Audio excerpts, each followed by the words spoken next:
వైఎస్ఆర్సీపీ మహిళా విభాగం అధ్యక్షురాలు వరదు కళ్యాణి ఆగ్రహం వ్యక్తం చేశారు. విశాఖపట్నంలోని వైఎస్ఆర్సీపీ కార్యాలయంలో మీడియాతో మాట్లాడిన ఆమె, హోంమంత్రి సొంత జిల్లా భీమిలి నియోజకవర్గంలో 2 మైనర్ బాలికలపై జరిగిన అత్యాచార ఘటనలు ఆందోళన కలిగిస్తున్నాయన్నారు. రాష్ట్రంలో విచ్చలవిడిగా మద్యం విక్రయాలు, బెల్ట్ షాపులు, గంజాయి, కొకైన్ వంటి మాదక ద్రవ్యాల లభ్యతతో అసాంఘిక శక్తులు మహిళలపై దాడులకు తెగబడుతున్నారని ఆందోళన వ్యక్తం చేశారు. మహిళలకు భద్రత లేదు. రాష్ట్రంలో మహిళలు ఇంట్లో ఉన్న బయటకు వెళ్లినా రక్షణ లేని పరిస్థితి నెలకొంది. పాఠశాలకు వెళ్లే విద్యార్థులకు కూడా ఎప్పుడు ఏం జరుగుతుందోననే భయంతో రోజులు గడపాల్సిన దుస్థితి నెలకొంది. ఒక దివ్యాంగురాలైన మైనర్ బాలిక మీద ఒక అతను మద్యం తాగి అత్యాచారం చేయడం జరిగింది.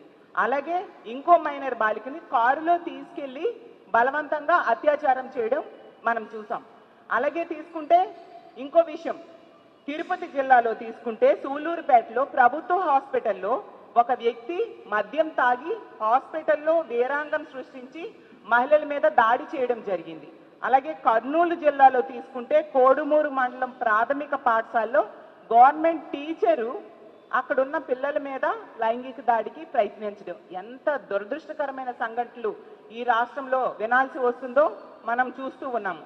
తీసుకుంటే ఈ కూటమి ప్రభుత్వానికి ఇన్ని సంఘటనలు జరుగుతున్నా కనీసం చలనం లేదు. హోమ్ మినిస్టర్ గారు అయితే ఎప్పటిలాగే ఈ కొత్త సంఘటనలకు కూడా పిఆర్ఓతో ఒక ప్రెస్ స్టేట్మెంట్, మేము చర్యలు తీసుకుంటాము అని. ఏమి చర్యలు తీసుకున్నారు? 8 నెలలు అయింది. 8 నెలల్లో ఇన్ని క్యాబినెట్ మీటింగ్స్ జరిగాయి. దీనికోసం మహిళల రక్షణ కోసం ఎటువంటి చర్యలైనా మీరు తీసుకున్నారా? ఎటువంటి యాక్షన్ ప్లాన్ లేదా గతంలో జగన్మోహన్ రెడ్డి గారు తీసుకొచ్చిన దిశ వ్యవస్థని మీరు నిర్వీర్యం చేసేశారు. దానికి సమాంతర వ్యవస్థనో దానికి సరిపోయిన వ్యవస్థనో ఏమైనా తీసుకొచ్చారా? ఉన్న వ్యవస్థలు లేకుండా చేసేసి కొత్త వ్యవస్థల్ని మహిళల రక్షణ కోసం మీరు తీసుకురాకపోవడం వలన భద్రత ఎంత ఘోరంగా ఉందో మనందరము చూస్తూ ఉన్నాం. ఇన్ని వరుస సంఘటనలు, రోజుకి 50-60 సంఘటనలు మహిళల మీద దాడులు కానీ, అత్యాచారాలు కానీ, హత్యలు కానీ జరుగుతున్నాయని ప్రభుత్వమే మొన్న అసెంబ్లీ సెషన్స్ లో చెప్పడం జరిగింది. అంటే గంటకు 2-3 సంఘటనలు మహిళల మీద ఇలాంటివి జరుగుతూ ఉన్నాయి. దీనన్నిటికీ కారణం ఏంటి? మద్యం ఏరులై పారుతూ ఉంది. కూటమి ప్రభుత్వం అధికారంలోకి వచ్చాక బెల్ షాప్స్ అనేవి విచ్చలవిడిగా కనిపిస్తూ ఉన్నాయి. 50,000కు పైగా బెల్ షాప్స్ ఈ ప్రభుత్వం అధికారంలోకి వచ్చాక పెట్టడం జరిగింది.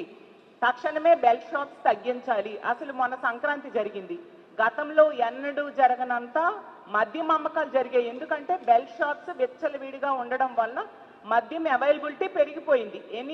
ఎనీ టైం మనీ లాగా ఎనీ టైం మద్యం అనేది ఈ ఆంధ్రప్రదేశ్ రాష్ట్రంలో ఈ కూటమి ప్రభుత్వం అధికారంలోకి వచ్చాక కనిపిస్తూ ఉంది. మద్యం విచ్చలవిడిగా దొరకడం వలన